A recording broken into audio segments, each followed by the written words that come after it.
नागपाल जी, पहलगांव में जो एक हमला हुआ है, आतंकी हमला, आप कैसे देख रहे हैं? क्योंकि मीडिया ने उसको हिंदू मुस्लिम का बना दिया है। देखिए, सबसे पहले तो जो पहलगांव में लोग, जो मैं तो शहीद ही कहूँगा उनको, कि जो शहीद हुए हैं वहाँ पर, जो हमारे बीच नहीं रहे, उनके लिए मेरी संवेदना है। उन मासूम बच्चों की हमको फिक्र करनी चाहिए जिनके सर से उनके माँ बाप का साया चला गया। उन बुजुर्ग माँ बाप की हम लोगों को बोले तो सरकार को फिक्र करनी चाहिए कि जिनके बुढ़ापे के सहारा उनका बेटा चला गया, घर का कमाने वाला चला गया। दुखद है, जो 56 इंची सीना अब तक ये दम्भ भर रहे थे कि मोदी जी के आने के बाद में पाकिस्तान ने सरेंडर कर दिया, आतंकियों ने सरेंडर कर दिया।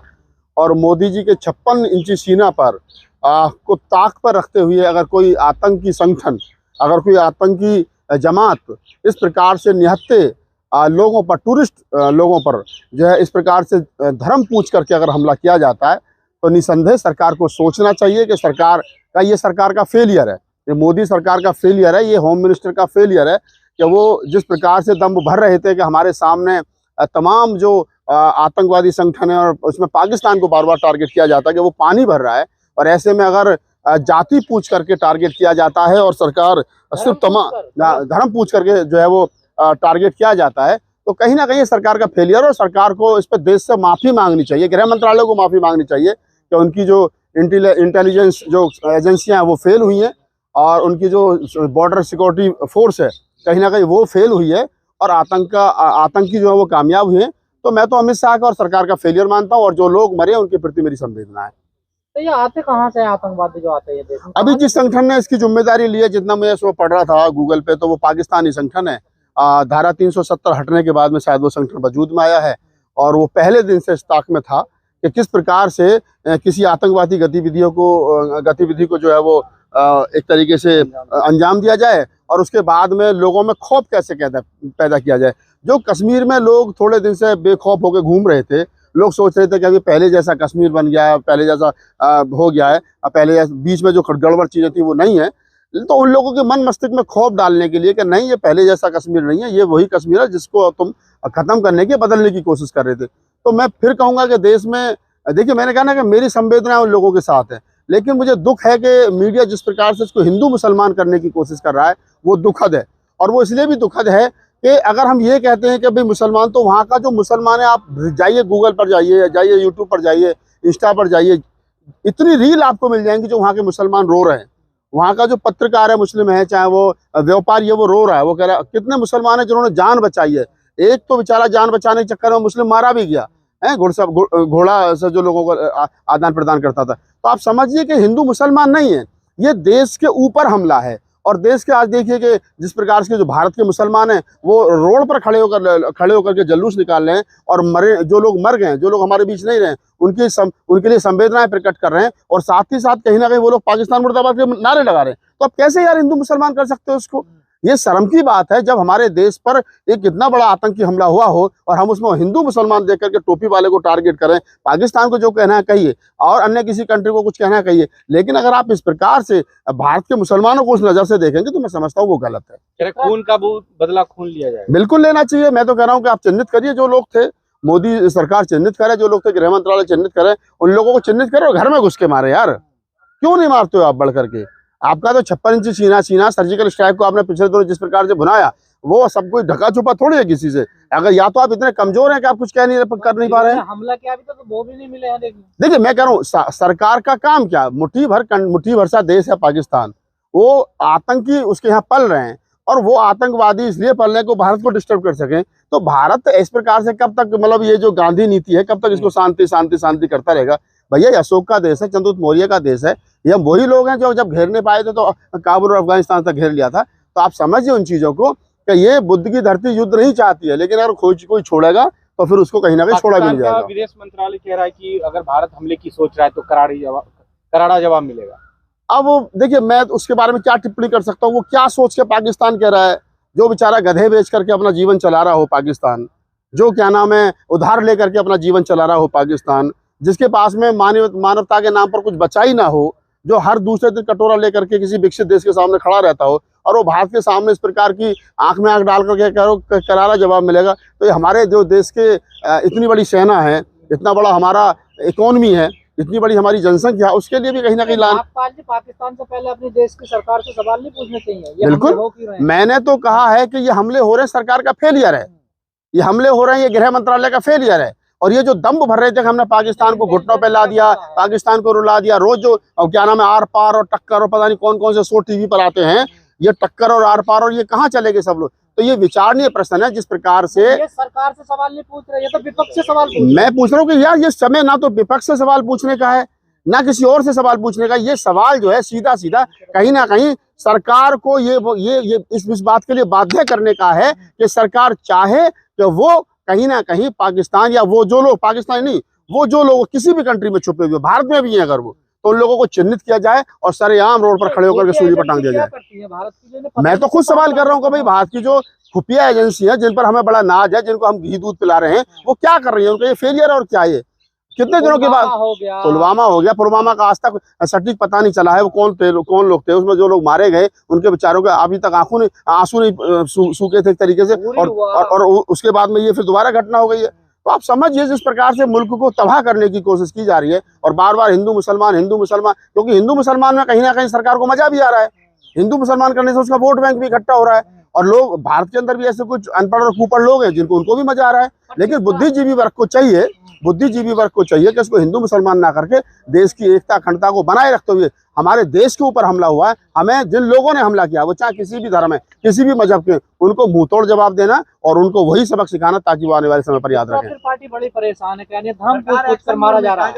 बहुत बड़ा एक्शन। देखिए जहां तक सवाल चित्रा त्रिपाठी जी का है, चित्रा त्रिपाठी हो गई और तमाम जितनी त्रिपाठी और चौपाटी घूम रही हैं, अर्णव कश्यप हैं, एक और श्वेता सिंह हैं, ये एक चौधरी हैं, ये जितनी ब्यूटी पत्रकार हैं, तो मैं तो इनको यही कहूंगा कि आप पत्रकारिता छोड़ दो। देखिए पत्रकार की ये भाषा नहीं होनी चाहिए, हम भी छोटी मोटी पत्रकारिता करते हैं, हम भी क्या नाम है चैनल चलाते हैं, आप तमाम लोग जिम्मेदार, हमारी जिम्मेदारी अपने काम के साथ साथ देश की जमहूरियत के प्रति भी हमारी जिम्मेदारी बनती है, देश के लोकतांत्रिक ढांचे के प्रति भी हमारी जिम्मेदारी बनती है, संवैधानिक जो ढांचा है हमारा उसके प्रति हमारी जिम्मेदारी बनती है। अगर हमारी पत्रकारिता में हमारा संविधान, हमारी जमहूरियत नहीं है तो हम समझते हैं हमारी पत्रकारिता नहीं है।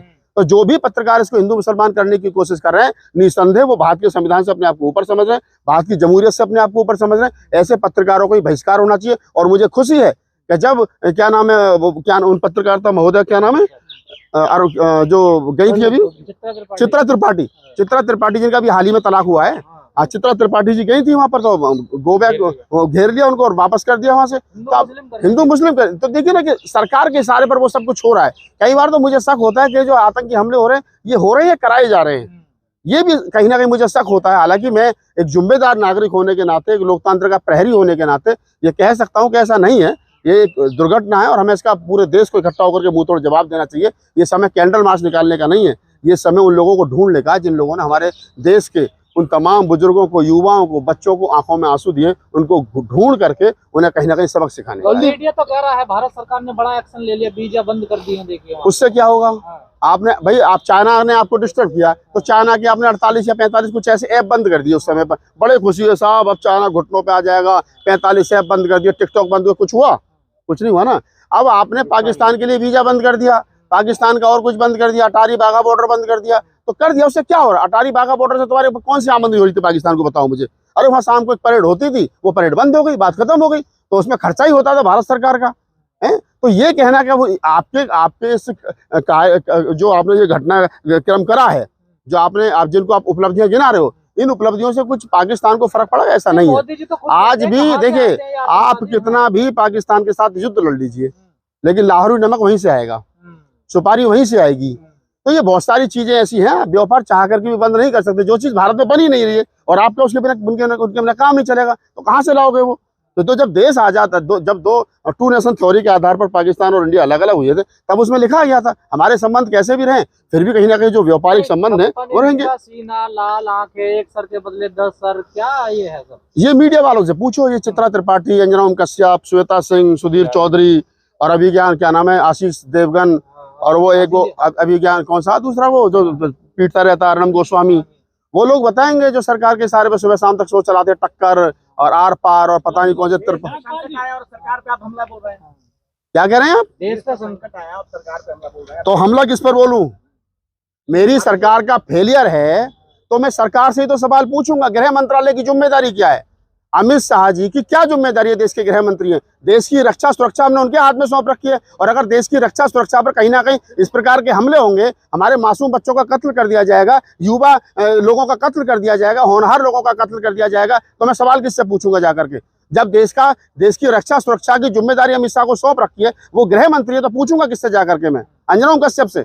अरे मेरा जवाब बनता है, मेरे देश का गृह मंत्री, उसकी जिम्मेदारी है मुझे जवाब देना। भाई नहीं, सरकार एक्शन मैं जब समझूंगा कि उसका कुछ फायदा होगा, ऐसा तो एक्शन लिया ही जा रहे हैं। लेकिन मेरा कहने का मतलब है कि चाहते हैं मैं कह रहा हूँ युद्ध करना पड़े, बिना युद्ध के बात बने, कुछ भी हो, किसी भी हाल में उन लोगों को बख्शा जाना नहीं चाहिए जिन लोगों ने हमारे देश के अवाम को ये बुरा वक्त दिखाया, ये बुरा दौर दिखाया। नोटबंदी करी करे, आतंकवाद की कमर टूट गई है कश्मीर में।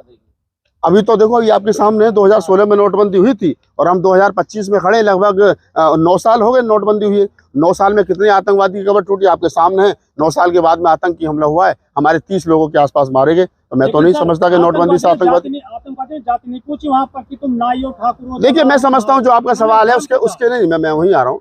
जो आपका सवाल है उस सवाल के संदर्भ में मैं ये कह सकता हूँ कि हम देश के अंदर जाति पूछ करके हमला करते हैं। देश के अंदर जो है वो घोड़ी पर कौन चढ़ेगा, किस जाति का चढ़ेगा, मंदिर में कौन जाएगा, देश में जाति हावी है, बॉर्डर पर धर्म हावी है, ठीक है ना। तो अगर कौन है, सीमा पार या नहीं, मेरे लिए तो दोनों ही बड़े आतंकवाद हैं। लेकिन अगर मैं देश की, लेकिन नहीं, देखिए, मैं अगर बाबा साहब डॉक्टर अम्बेडकर ने कहा था कि जब मुझे अपने और देश के बारे में चुनना पड़ेगा तो मैं देश को चुनूंगा, जब देश और समाज के बारे में चुनना पड़ेगा तो समाज को चुनूंगा। तो मैं तो फिर वही बाबा साहब की बात रिपीट कर रहा हूँ कि मुझे अपने और देश के बारे में चुनना पड़ेगा तो मैं तो देश को चुनूंगा। लेकिन अगर मेरे समाज की बात आएगी तो फिर मैं समाज को चुनूंगा। तो मैं कह रहा हूँ अगर मेरे समाज पर अगर आप मुझसे इंटरव्यू करोगे तो मैं अपने समाज के पक्ष में खड़ा हूँ, उसके साथ जातिगत आधार पर भेदभाव नहीं होना चाहिए। पाकिस्तान से जाना पड़ेगा तो जाएंगे, लड़ेंगे। तो मैं क्यों लड़ूंगा? ये जो फौज हजारों की संख्या में खड़ी है, जिसको हम दूध पिला रहे हैं, ना तो मैं अग्निवीर हूँ, ना मेरी इतनी हाइट वेट है, तो ये कहना कि तुम जाकर लड़ोगे, तो ये जब अगर ऐसी जरूरत पड़ेगी कि सारी सेना, मतलब कुछ ऐसी स्थिति आएगी तो आप भी लड़ोगे, मैं भी लड़ूंगा, सब तमाम लड़ोगे, कौन नहीं लड़ेगा? राहुल नागपाल अकेला थोड़ी लड़ेगा, हर आदमी लड़ेगा। उसमें कोई ऐसी से पहले ही क्यों होती है घटना? ये देखिए, अब ये फिर आप वही ले जा रहे हो इस बातों के। 1,80,000 सेना की कमी है, ये भी एक बड़ा कारण है। देखिए, नहीं तो अगर लगता है कि 1,80,000 सेना की भर्ती है तो सेना को चाहिए कि वो भर्ती करे, भारत को चाहिए कि वो भर्ती करे, सेना प्रॉपर होनी चाहिए। और जितनी हमारी जनसंख्या के आधार पर जितनी सेना बनती है हमारी, उतनी सेना हमारे पास होनी चाहिए। धन्यवाद।